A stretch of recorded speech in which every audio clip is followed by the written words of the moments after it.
जानते हैं सभी। अपने पास जो 12th में शामिल है उसमें जो फॉर्मल लेटर्स हैं, दो प्रकार के लेटर होते हैं, आप जानते तो होते हैं फॉर्मल, एक होते हैं दोनों बात समझ लीजिए। फॉर्मल लेटर होते हैं जो हम किसी भी ऑफिशियली रूप से लिखते हैं, जो हमारे कोई निजी परिचित नहीं होते, ठीक है, उनको जो पत्र लिखे जाते हैं वो क्या होते हैं, फॉर्मल। और इनफॉर्मल पत्र कौन से होते हैं, अपने मित्र, रिश्तेदार या परिवार के कोई सदस्य होते हैं, उनको जो पत्र हम लिखते हैं वो कौन से होते हैं। समझ आ गई बात अच्छे तरीके से। तो अब फॉर्मल में जो कैटेगरीज हैं उसमें जैसे मान लीजिए एक तो हो गया ऑफिशियल लेटर, ठीक है, एक आपके हो सकता है जैसे बिजनेस लेटर,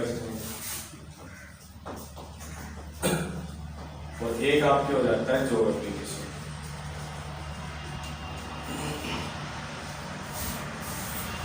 तीन तरह के लेटर हैं ये। बिजनेस यानी व्यापार से संबंधित, व्यापार संबंधित कैसे, जैसे मान लीजिए कि आपने एक वॉशिंग मशीन खरीदा है किसी भी इलेक्ट्रिकल की दुकान से, ठीक, अब वो वॉशिंग मशीन किसी भी कारण से डिफेक्टिव पीस हो गई, खराब आ गया, तो आप उसको पत्र लिख सकते हो, बता सकते हो डिफेक्टिव पीस के बारे में, वो क्या कहलाएगा, बिजनेस लेटर कहलाएगा। बिजनेस के पर्पज से कर रहे हो ना, व्यापार के उद्देश्य से। ऑफिशियल लेटर यानी आधिकारिक पत्र, यानी किसी भी ऑफिस के कर्मचारी अधिकारी से जब हम वार्तालाप करते हैं किसी पत्र के माध्यम से, तो वो पत्र हमारे किसमें आएंगे, ऑफिशियल लेटर्स के अंतर्गत आएंगे। एग्जाम्पल के लिए अभी की बात करें, आपके जो आपने 8th क्लास में एप्लीकेशंस पढ़ी थी स्कूल में, हेडमास्टर को आप लिखते थे ना, तो एप्लीकेशंस भी क्या होती हैं, ऑफिशियल लेटर ही कहलाती है, क्योंकि किसी अधिकारी को आप पत्र लिख रहे हो। उसके बाद आपका है जॉब एप्लीकेशन। जॉब एप्लीकेशन का मतलब मान लीजिए कहीं पर कोई वैकेंसी निकली है, उस वैकेंसी के लिए आप अप्लाई करना चाहते हैं, ठीक है, तो एक पत्र लिखोगे आप उस अधिकारी के नाम, जिसको भी मतलब आप स्कूल में मालूम नहीं किसी टीचर की वैकेंसी निकली है तो स्कूल के प्रिंसिपल के नाम से आप लेटर तो भेजोगे ना, और साथ में अपने क्या दोगे, उसमें पूरी डिटेल दोगे, योग्यता के बारे में, सीवी जिसको कहते हैं, रिज्यूम भी कहते हैं, वो आप उसमें बना करके भेजोगे, तो वो आपकी कहलाएगी जॉब एप्लीकेशन। तीन प्रकार के जो लेटर्स हैं इनमें सबसे ज्यादा जो आपके 12th बोर्ड के हिसाब से मोस्ट है वो है ऑफिशियल लेटर, क्योंकि इनमें से एक कंप्लेन लेटर जो ऑफिशियल लेटर्स में से विशेषकर कंप्लेन लेटर यानी शिकायती पत्र, वो लगभग जरूर हर साल आता ही रहता है, ठीक है। अच्छा, लेटर का एक टाइप और बन जाता है इसमें जिसको हम लेटर टू एडिटर भी कह सकते हैं, वो ऑफिशियल में आ जाता है वैसे तो, लेटर टू एडिटर। अच्छा, ये क्या है letter to editor, same official की जैसे ये ऑफिशियल का एक टाइप है, जैसे अधिकारी को हम पत्र लिखते हैं उसी तरीके से किसी भी न्यूज़पेपर या किसी भी मैगजीन के पब्लिशर को, उसके संपादक को जो हम पत्र लिखते हैं वो कहलाते हैं लेटर टू एडिटर, उसके एडिटर को, ठीक है। इसमें क्या होगा, मान लीजिए आपका क्षेत्र, आपका गांव है, इस गांव में पानी की बहुत भयंकर समस्या है, आपने प्रशासन को कई बार चेताया लेकिन प्रशासन ध्यान नहीं दे रहा है, तो आप किसको पत्र लिख सकते हो, अखबार वाला जो एडिटर है, जैसे आपके क्षेत्र में दैनिक भास्कर, राष्ट्र पत्रिका वाले हैं, उनको आप पत्र लिख के सूचना से इस समस्या से अवगत करा सकते हो, हमारे क्षेत्र में ये समस्या है और हमने प्रशासन को भी कई बार चेताया है, तो वो क्या करेंगे, इस बात को आपके जो व्यूज है उनको अखबार में प्रिंट करेंगे, अखबार में छापेंगे आपके प्रॉब्लम, तो इस समस्या का समाधान होता है। तो किसी भी प्रकार से मतलब एडिटर को भी जो अपनी समस्याएं हैं, अपने सुझाव है किसी चीज से संबंधित, वो किसी मैगजीन या न्यूज़पेपर के एडिटर को भेज सकते हैं, तो वो भी एक प्रकार के सेम ऑफिशियल लेटर जैसे हो जाएंगे, वो क्या कहलाएंगे, लेटर टू एडिटर।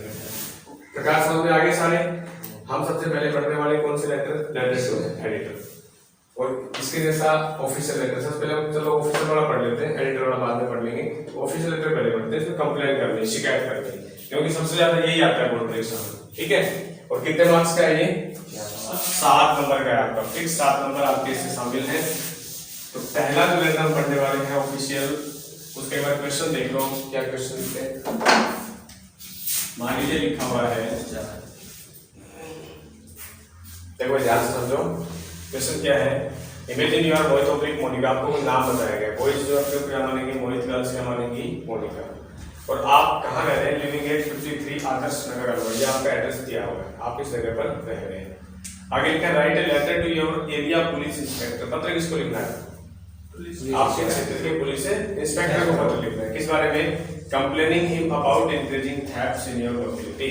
आपके क्षेत्र में इंक्रीजिंग का मतलब होता है बढ़ती हुई, क्या होता है, बढ़ती हुई, और थेफ्ट्स क्या होती हैं? चोरियां, चोरी की वारदातें, ठीक है।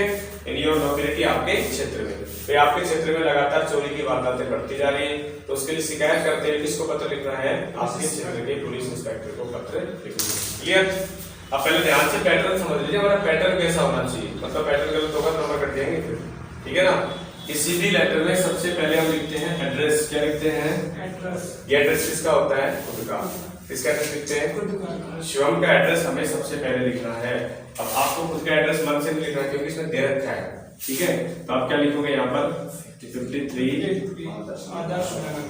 आदर्श नगर, और उसके बाद आपने लिख दिया शहर का नाम जो क्या हो गया? अलवर, और उसके बाद डेट डालनी है आपको, ठीक है। तो किस तरीके से करोगे? एक लाइन आप इसके नीचे बिल्कुल खाली छोड़ दोगे और उससे अगली लाइन में आप डेट लिखोगे, ठीक है। जैसे आपने लिख दी। अब पहले ये देख लो क्या इससे प्रश्न में कोई ऐसी डेट तो नहीं है जो किसी विशेष समय पे होने वाला कोई कार्य है, ऐसा कुछ भी नहीं है। चोरी की वारदातें कभी भी हो सकती है, तो इसलिए आपने डेट डाल दी, मान लो 23 सितंबर 2020, ये आपने डेट डाला, ठीक। फिर से समझ लीजिए, आप कोई भी एड्रेस जब लिखते हो, एड्रेस कैसे लिखा जाता है? मान लो इसमें एड्रेस नहीं दिया हुआ मिलता, तो आप कैसे लिखते? सबसे पहले कोई भी मकान नंबर, कोई भी संख्या हम लिख सकते हो ना। उसके बाद हम कोई भी कॉलोनी का नाम जो मन में आ जाए वो कॉलोनी का नाम लिखा जा सकता है, अलग अलग कॉलोनी होती है ना। उसके बाद क्या लिखेंगे? जो शहर का नाम वो लिखेंगे। तो इस तरीके से लिखा जाता है एड्रेस सबसे पहले। इसको रखना थोड़ी याद हो जाएगा कैसे बनाया जाता है सर। लाइन छोड़ के डेट लिखनी है, डेट लिखते वक्त मैंने नोटिस में भी बताया था, फिर रिपीट कर रहा हूँ। इंग्लिश में जब डेट लिखोगे आपको मैं तारीख सीधा महीने का नाम कोमा लगा के, कभी भी आधे 3 सेकंड इसमें नहीं लगाएंगे। समझ में आ गया? इसके बाद आप फिर से एक लाइन छोड़ दोगे। अब इसमें करना है किस अधिकारी को हम पत्र लिखने जा रहे हैं, उससे संबंधित बातें लिखनी है। तो देखो बचपन से आपने एप्लीकेशंस पढ़ी थी 6ठी क्लास से, तो एप्लीकेशंस में हम क्या करते हैं? टू द हेडमास्टर लिखते थे, याद है? देखो कंपैरिजन करके देखो, सबसे पहले क्या लिखते थे? टू द, उसके बाद द हेडमास्टर। दूसरे लाइन में क्या लिखते थे? स्कूल का नाम, जैसे मान लो गवर्नमेंट सेकेंडरी स्कूल, और उसके बाद लिखते थे जगह, जैसे मान लो लिख दिया, ऐसे लिखते थे ना। अब ये मान लीजिए 2 है, इस 2 को तो हटा दिया गया, 2 के स्थान पे क्या आ गया? आपका एड्रेस आ गया, समझ गए? और अब हमें क्या लिखना है? ये लिखना है किस अधिकारी को हम पत्र लिख रहे हैं। तो ये किस तरीके से बना है इसको समझना है, रटने की चीज नहीं, बिल्कुल भी समझना है। कैसे बनाएंगे? पहली लाइन में तो हेडमास्टर लिखा था, हेडमास्टर टा लगा करके, तो ये क्या है? ये उस आदमी की पोस्ट है, पद जिसको हम कहते हैं, ये उसका पद है, ठीक है। पहली लाइन से क्या लिखा जाएगा? उसका पद। क्लियर हो गया?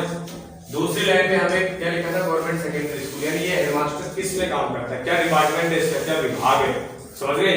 तो सेकंड लाइन में हमें क्या लिखना है? उसका डिपार्टमेंट। कोई दिक्कत? पहली लाइन में पद, दूसरी लाइन में डिपार्टमेंट, और तीसरी लाइन में वो किस जगह पर पोस्टिंग है, तो किस जगह पर है। आगे समझ में? इस तरीके से मान लो इसमें बनाना चाहिए अपने क्वेश्चन में, तो इस आदमी का पद क्या होगा? इस अधिकारी का राइट ए लेटर टू के बाद देखो योर एरिया पुलिस इंस्पेक्टर। तो ये तो पुलिस इंस्पेक्टर है, इसका पद क्या है? पद तो सिर्फ इंस्पेक्टर है, क्या है? इंस्पेक्टर होता है ना, पद तो इंस्पेक्टर, सब इंस्पेक्टर, कांस्टेबल ये होते हैं पद। तो आपका जो पद है वो आपने सबसे पहले क्या लिखा? दा लगाना पड़ेगा पद के साथ, ठीक है। दा करके आपने कर दिया इंस्पेक्टर, ये आपने लिख दिया पद। अब आप क्या लिखोगे दूसरे लाइन में? डिपार्टमेंट्स। ये इंस्पेक्टर किस चीज में है? पुलिस। अपने यहाँ कौन सी पुलिस है? राजस्थान पुलिस, राजस्थान है, तो ठीक है। तो इससे अपने को पूरा लिखना पड़ेगा, ये इंस्पेक्टर किस चीज में है? राजस्थान पुलिस। ये हमने कर दी 2 चीजें। तीसरी चीज जगह, तो जगह मनमर्जी से नहीं लिखनी, क्योंकि हमने एड्रेस में, खुद के एड्रेस में क्या लिखा है? अलवर लिखा है, तो यहाँ भी अलवर ही लिखेंगे। क्योंकि अगर हमने मान लो यहाँ अलवर लिखा या मुडावर कर दिया, तो अलवर में रहकर मुडावर के पुलिस इंस्पेक्टर को ना शिकायत करेंगे, हमें अपने खुद के क्षेत्र के पुलिस इंस्पेक्टर को शिकायत करेंगे। क्लियर हो गया? रटने की जगह से कुछ नहीं, आपको प्रश्न में मिलेगा, अधिकारी का पद लिख दो, विभाग लिख दो, एकदम क्लियर, एड्रेस में कोई दिक्कत नहीं है। अब आप क्या करोगे? उसके आगे लिखोगे सब्जेक्ट। क्या लिखोगे? सब्जेक्ट आपको प्रश्न में पत्र किस बात के लिए लिखना है? तो write letter to area police inspector complaining in, ये तो विषय किस बारे में कंप्लेन कर रहे हो, किस बारे में? अबाउट इंक्रीजिंग थेफ्ट्स, बढ़ती हुई चोरियों की शिकायत, ये तो है। तो आपने यहाँ पे लिखा सब्जेक्ट में कंप्लेन अबाउट इंक्रीजिंग थ्रेट्स। चाहो तो ऐसे लिख सकते हो इन आवर लोकेलिटी, पूरा लिखो तो उसमें योर मत करते ना, प्रश्न की तरह से रचना कर दो इन योर लोकेलिटी, तब तो उल्टा हो जाएगा कि आप इंस्पेक्टर को कह रहे हो कि आपके सेक्टर में चोरी हो रही है, उनकी थोड़ी हो रही है, हमारे में हो रही है। तो उस योर को क्या करना पड़ेगा, पूरा लिखोगे तो इन आवर लोकेलिटी, ठीक है। पर सब्जेक्ट में सिंपल लिख सकते हैं इतना सा बस, कंप्लेन अबाउट इंक्रीजिंग थ्रेट्स। ये सब समझ में आ गया सबको? अभी तक हमने कोई भी चीज जो इतना लेटर लिखा तो कोई चीज रटी लिखी है, बढ़ा सकते हैं सभी इतना।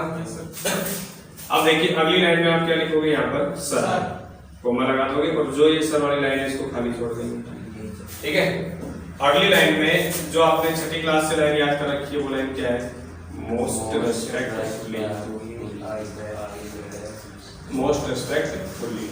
अब आई बैक तो से रहने वाली तो छोड़ दो, वो तो छठी क्लास 8वीं क्लास लाइफ बस छोटी एप्लीकेशन के लिए।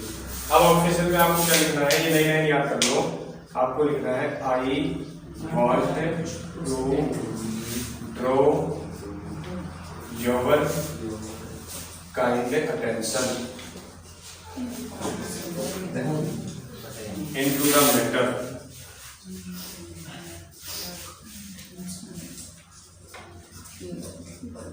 अबाउट, ध्यान से समझो। मोस्ट रेस्पेक्टफुली कोई दिक्कत नहीं है, विनम्र निवेदन के साथ। I want to draw, draw माने खींचना होता है, आकर्षित करना।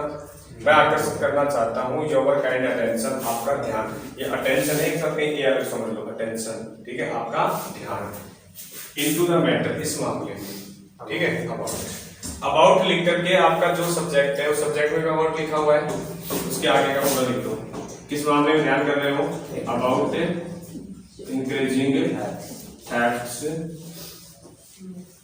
और पूरा लिख दो इन आवर लोकेलिटी। पर इस मामले में ध्यान आकर्षित कर रहे हो इस विषय में कि आपके हमारे क्षेत्र में बढ़ती हुई चोरियों के विषय में आपका ध्यान आकर्षित करना चाहता हूं। अच्छा आप देखो ये लाइन आपको याद है, और ये लाइन मैंने आपको बता दी कि ये लाइन नहीं आप याद कर रहे हो, I want to draw your kind attention into the matter about. ये एक बार जब आप याद कर लोगे तो कंप्लेन लेटर किसी भी विषय पे आए, कैसा भी आए, आपको ये लाइन सेम टू सेम लिखनी है, ठीक है। तो एक बार याद करते सेम फिर लिखनी, सब में लिखनी है। और इसके आगे क्या जोड़ा है आपने, सब्जेक्ट जोड़ा है, कुछ भी मन से नहीं लिखा ना अभी तक, about increasing threats in our locality. तो हमने इतना बड़ा लेटर अभी तक मतलब आधा कर लिया लगभग, और उसमें अभी तक हमने सिर्फ एक लाइन याद की, और वो भी एक बार याद करनी है, उसके बाद वो सब में लिखनी है। एक बार याद होगी तो मान लो कितना लेटर तुम खुद मन से बना सकते, कोई भी क्वेश्चन आएगा कर दोगे। अच्छा भैया हमने यहाँ तक लिख लिया, अब हम क्या करेंगे आगे, ये ध्यान रखना पैराग्राफ चेंज नहीं करें, लगातार लिखेंगे, ठीक है। कैसे लिखेंगे, आप पूरी समस्या को थोड़ा डिटेल से बता दोगे, आपकी प्रॉब्लम है क्या, चोरी की समस्या किस प्रकार से। तो आप लिखोगे देयर आर, ठीक है, और फिर लगातार आपकी लाइन चल रही है, already 3 cases of thefts in just last week, यानी सिर्फ पिछले ही सप्ताह में चोरी के कितने केस हो चुके हैं, 3 केस हो चुके हैं। यहाँ पे प्रॉब्लम बता दी। इसके बाद आप आगे लिखोगे it seems the thieves are not afraid of anyone. It seems ऐसा प्रतीत होता है, क्या प्रतीत होता है, the thieves are not afraid of anyone, कि चोर जो है वो किसी से भी नहीं डरते, ठीक है। आगे लिखोगे, आप बता दो लोगों के बारे में, the people of our locality are in terror, कि हमारे जो क्षेत्र के लोग हैं वो डर से ग्रस्त है, भयभीत है। कहने का मतलब ये कि लोग जो है वो डरे, चोर किसी से नहीं डरते। एक ही सप्ताह में कितनी वारदातें हो गई हैं, 3 वारदात। ये आपने इतनी प्रॉब्लम बता दी। अब हमें करना है पैराग्राफ चेंज, ठीक है। पैराग्राफ चेंज इंग्लिश में कैसे करते हैं, ये लाइन आपकी जहां भी खत्म हो, से यहाँ से बीच में से लास्ट में कहीं भी खत्म हो, उसको वहीं से छोड़ दो, उसके नीचे से नहीं करना है। अगली लाइन में जहां हमने स्टार्ट किया था, फर्स्ट लाइन जो थी, फर्स्ट लेटर, उसकी सीध में से स्टार्ट करना है। इंग्लिश में तरीका होता है, ठीक है। तो आपने जो मोस्ट लिखा था इसकी सीध में आप आ जाइए यहाँ पर, फिर यहाँ से लिखना स्टार्ट करेंगे। ये ध्यान रखना इस बात का। So I request you to look into the matter carefully and do the necessary. ठीक है, ध्यान रखना है। वो हिंदी का तरीका होता है जहाँ लाइन खत्म होती है वहां शुरू करने का। इंग्लिश में क्या होता है, सिर्फ वो लाइन चाहे जहाँ खत्म हो उस लाइन से वहीं छोड़ दें, अगली लाइन में सीधा सिर्फ मोस्ट के नीचे जहाँ शुरू किया था पैराग्राफ वहीं से स्टार्ट करना है। ठीक है ना। और ये लाइन जो आपकी so I request you to look into the matter carefully, इसलिए मैं आपसे निवेदन करता हूँ कि आप इस मामले में ध्यानपूर्वक तरीके से देखें एंड डू द नेसेसरी, और जो भी आवश्यक है वो करें। तो ये भी एक बार याद करने की, सभी कंप्लेंट लेटर में, सभी शिकायती पत्रों में सेम टू सेम ऐसे ही लिखी जाएगी। ठीक है। उसके बाद क्या लिखोगे लास्ट में, थैंकिंग यू, तो इसको लिखने में भी आपको कोई दिक्कत नहीं है। और सबसे लास्ट में क्या आएगा, वेलकम खत्म करोगे तो योवर से फेथफुली। नाम क्या बताया था, मोहित। मोहित या मनीष, जो भी नाम आपको किसमें लिखा था वो नाम आप यहाँ पर फिर देख लो। अगर आपने एक बार याद कर लिया तो देखो ये सब आपको पढ़ाने में कोई दिक्कत नहीं। ठीक है, ये भी आप क्वेश्चंस को देख के पढ़ा लोगे। सब्जेक्ट आप लिख सकते हो, शुरुआत में सब में सेम है, फिर सब्जेक्ट जोड़ना है, तो इतना लेटर तो आपका हो गया। लास्ट का भी आपको सब में सेम लिखना है, सब कुछ सेम है लास्ट का नाम के अलावा। तो बीच की दो लाइनें तो आपको मन से पढ़ानी, चाहे किसी भी विषय पर टॉपिक आ जाए, आप चाहे किसी भी विषय पर उसको पढ़ा सकते हो।